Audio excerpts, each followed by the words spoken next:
गृह मंत्री अमित शाह मणिपुर के मंच से खड़े होकर चीखते रहे, चिल्लाते रहे कि मोदी जी मणिपुर के मित्र हैं, मणिपुर को सुरक्षा दी है, शांति दी है, जोड़ने का काम किया है।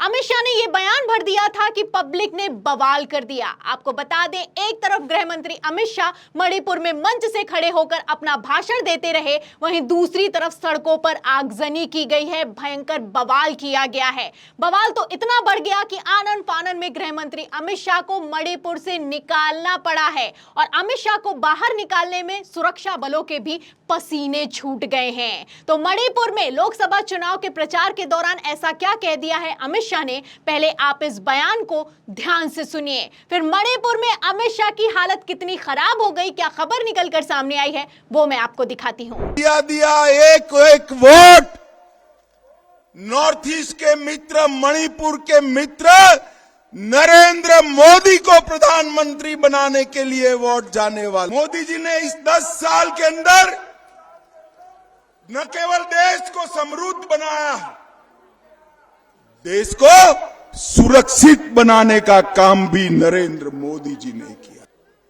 मोदी जी कहते हैं कि देश का भाग्य तब बदलेगा जब नॉर्थ ईस्ट का भाग्य बदलेगा, देश का भाग्य तब बदलेगा जब मणिपुर का भाग्य बदलेगा, तब देश का भाग्य बदलेगा। तो सुना आपने, ये देश के गृह मंत्री हैं, कितना शर्मनाक बयान दिया है, अपने आप में सुनने लायक है। कहना है कि इस बार का एक एक वोट प्रधानमंत्री नरेंद्र मोदी, जो कि मणिपुर के मित्र हैं, उन्हें तीसरी बार प्रधानमंत्री बनाने के लिए जाने वाला है। पीएम मोदी ने मणिपुर को जोड़ा है, सुरक्षा दी है, शांति दी है, कांग्रेस मणिपुर को बांटना चाहती है। मतलब बेशर्मी की सारी हदें पार हो चुकी हैं। सरकार आपकी है, मुख्यमंत्री आपका है, सरकार आपकी चल रही है केंद्र में भी और राज्य में भी, लेकिन कांग्रेस मणिपुर को बांटना चाहती है। और इतना ही नहीं, गृह मंत्री अमित शाह यहीं पर नहीं रुकते, आगे कहते हैं कि प्रधानमंत्री नरेंद्र मोदी मणिपुर के मित्र हैं। अगर मित्र हैं तो भाग क्यों खड़े हुए? सबसे बड़ा सवाल तो यही खड़ा होता है। 11 महीने हो गए हैं, मणिपुर जल रहा है, लेकिन प्रधानमंत्री नरेंद्र मोदी के बस की बात नहीं है कि मणिपुर में सुरक्षा व्यवस्था को कायम किया जा सके।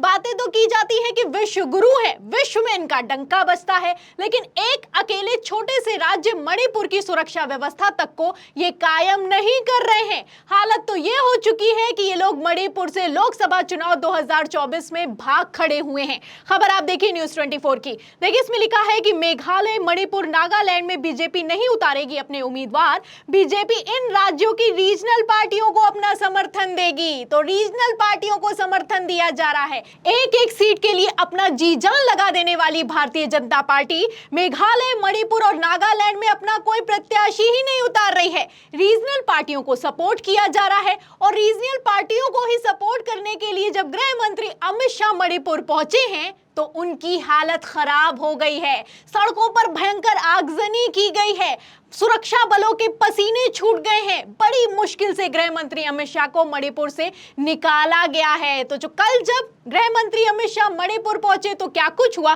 खबर आप देखिए एबीपी की। देखिए, इसमें लिखा है कि मणिपुर में थे अमित शाह, सड़कों पर हो रही थी आगजनी, सुरक्षा बलों के पसीने छूटे, जाने क्या है वजह। तो आप देख सकते हैं, गृह मंत्री अमित शाह जहां मंच पर खड़े होकर प्रधानमंत्री नरेंद्र मोदी के गुणगान कर रहे थे, सुरक्षा शांति की बात कर रहे थे, वहीं दूसरी तरफ सड़कों पर आगजनी की गई है। इतनी भयंकर आगजनी की गई है, इतने हालात खराब हो गए कि सुरक्षा बलों तक के पसीने छूट गए। और इतना ही नहीं, आपको बता दें कि बयान भी निकलकर सामने आया है। जिन्होंने प्रदर्शन किया है उन्होंने अमित शाह को खुली चुनौती दी है और चुनौती देते हुए क्या कहा है, सुनिएगा। देखिए, खबर में लिखा है कि प्रदर्शनकारी ने कहा कि राज्य 11 महीने से अधिक समय से हिंसा की आग में जल रहा है। वे पहले नहीं आए, लेकिन लोकसभा चुनाव में प्रचार करने के लिए चले आए हैं।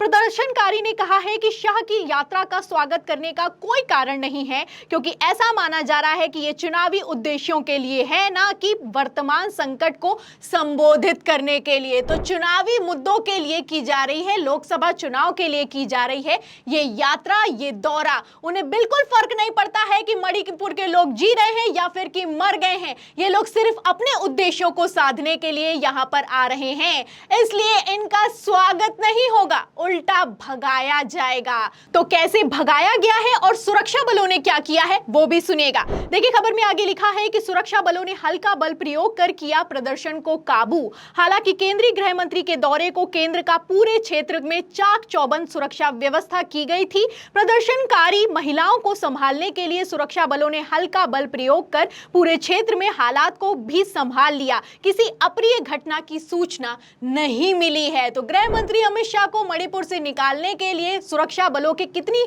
हालत खराब हो गई है, कैसे पसीने छूट गए हैं, आप इस खबर से अंदाजा लगा सकते हैं। अब गृह मंत्री अमित शाह ने दौरा किया तो कोई अप्रिय घटना निकलकर सामने नहीं आई, लेकिन मैं आपको बता दूं कि गृह मंत्री अमित शाह के दौरे के ठीक 2 दिन पहले जो खबर निकलकर सामने आई है वो बेहद चौंकाने वाली है। खबर देखिए, इसमें लिखा हुआ है कि मणिपुर में फिर भड़की हिंसा, हथियारबंद गुटों के बीच गोलीबारी में 2 लोगों की मौत हो चुकी है। तो आप देख सकते हैं 11 महीने से ये राज्य जल रहा है, कंट्रोल किया नहीं जा रहा और बड़ी बड़ी बातें करने के लिए गृह मंत्री अमित शाह मणिपुर जाते हैं। अब जैसे ही मणिपुर जाते हैं पब्लिक घेर लेती है, भयंकर आगजनी की जाती है, माहौल इतना खराब हो जाता है कि गृह मंत्री अमित शाह के सुरक्षा बलों के पसीने छूट जाते हैं। फिर भी वहां के मुख्यमंत्री ने जो बयान दिया है इस पर, वो भी अपने आप में बेहद शर्मनाक है। क्या कहना है बीरेंद्र सिंह का देखिएगा। अमर उजाला की खबर में लिखा है कि आज जो कुछ भी हो रहा वो कांग्रेस की वजह से है। मणिपुर के हालात पर बोले मुख्यमंत्री एन बीरेंद्र सिंह। तो उनका कहना है